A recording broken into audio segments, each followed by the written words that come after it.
कपकोट विधानसभा क्षेत्र के केदारेश्वर मैदान में रविवार को उत्तराखंड के मुख्यमंत्री पुष्कर सिंह धामी के दौरे को लेकर राजनीतिक हलचल तेज रही। मुख्यमंत्री के 2 दिवसीय कार्यक्रम को जहां सत्ता पक्ष विकास के बड़े एजेंडे के रूप में पेश कर रहा है, वहीं विपक्ष ने इसे जनहित से अधिक सरकारी संसाधनों के दुरुपयोग का मामला बताया। पूर्व कांग्रेस जिलाध्यक्ष भगत सिंह डसीला ने मुख्यमंत्री के दौरे को बागेश्वर के लिए सफेद हाथी करार देते हुए तीखी आलोचना की। उन्होंने कहा कि जनता के टैक्स से जुटाए गए सरकारी धन का दुरुपयोग इस कार्यक्रम में साफ दिखाई दिया। डसीला ने आरोप लगाया कि पिछले वर्ष भी इसी तरह का कार्यक्रम हुआ था, जिसमें प्रशासन ने गांव-गांव सरकारी वाहनों को भेजकर समूह की महिलाओं और स्कूल के बच्चों को समारोह में लाकर भीड़ जुटाने का काम किया था। उन्होंने कहा कि मुख्यमंत्री की पिछली घोषणाओं का आज तक क्रियान्वयन नहीं हुआ और इस बार भी उन्हीं घोषणाओं के शिलापट नए सिरे से जारी कर दिए गए हैं, जो जनता के साथ दोहराए जा रहे वादों का प्रमाण है। भगत डसीला ने आरोप लगाया कि 2 दिवसीय कार्यक्रम के दौरान सरकारी मशीनरी और धन का अत्यधिक उपयोग किया गया,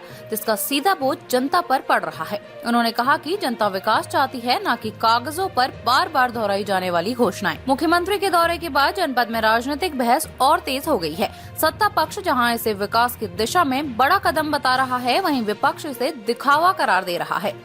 जिस तरीके से आपने देखा कि इस बार फिर सीएम साहब के आने के बाद जो है एक तरीके से निराशा ही हाथ लगी है। एक सफेद हाथी उनके द्वारा यहाँ पर बनाया गया,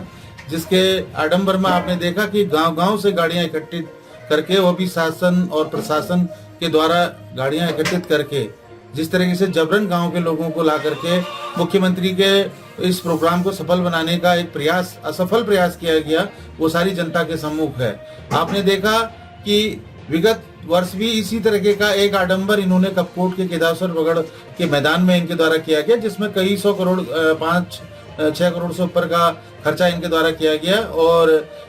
लास्ट में जो भी घोषणाएं उनके द्वारा की गई, उनमें कहीं भी उनको जो है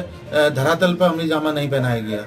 आज पुनः उसी तरह से एक पुनरावृत्ति उस चीज की हुई और तमाम बड़ा सा टेंट लगा करके गांव-गांव से समूह की महिलाओं को, विभागों के लोगों को, तमाम प्रशासन के तमाम विभागाध्यक्षों को, इनको लेकर के जिस तरीके का 2 दिन में ये आडंबर यहाँ पर किया गया, ये बड़ा सोचनीय विचार है कि इस प्रकार से जनता के जो टैक्स के रूप में दी हुई गाड़ी कमाई है, उसका जो एक दुरुपयोग करने का काम इस भारतीय जनता पार्टी के सरकार की मुखिया ने यहाँ पर किया। और जिस प्रकार से आपने देखा कि आज मॉर्निंग वॉक के नाम पर को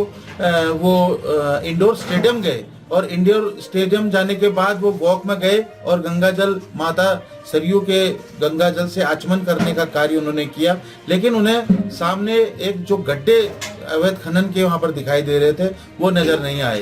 क्योंकि अभी आने वाले माघ के महीने में प्रथम गते से जो है उत्तरायणी का मेला यहाँ पर गुप्तिया त्योहार और उत्तरायणी का मेला यहाँ पर प्रारंभ होगा और उस समय यहाँ पर कुछ जनेऊ संस्कार करने वाले तमाम दूर दूर से और अन्य जनपदों से और प्रदेशों से लोग यहाँ पर जनेऊ संस्कार कराने के लिए अपने बच्चों के साथ आते हैं। लेकिन उन गड्ढों में किस प्रकार से वो जनेऊ संस्कार को अपना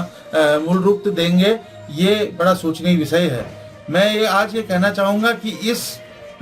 जो जिस तरीके से आज इस धन का दुरुपयोग, यहाँ पर सरकारी धन का दुरुपयोग किया जा रहा है, उसका विरोध करने के लिए हमारे एनएसयूआई के जिस छात्र जिस प्रकार से आज विरोध में उतरे, उनको पुलिस प्रशासन के माध्यम से जबरन पकड़ने का काम इस भारतीय जनता पार्टी की सरकार के द्वारा किया गया और उन्हें जबरदस्ती उन्हें गिरफ्तार करके उन्हें तमाम करीब 8 से 10 घंटे तक उन्हें थाने में बैठाया गया और निजी मुचलके पर उनकी जमानत दे करके उन्हें यहाँ से छोड़ा गया। तमाम उनके मोबाइल्स और सारी चीजें जब्त कर ली गई और तब जाकर के उन्हें इस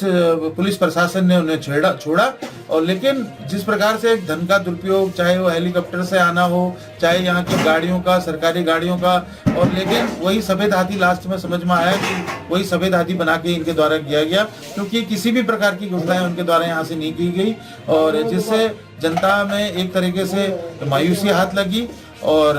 फिर से वही एक जनता को ठगने का काम इनके द्वारा किया गया। यह भारतीय जनता पार्टी का एक जो आईना है, वो जनता के बीच में जो दिखाने का काम इनके द्वारा किया गया, एक ठगने का काम और एक फरेब करने का काम उनके द्वारा किया गया।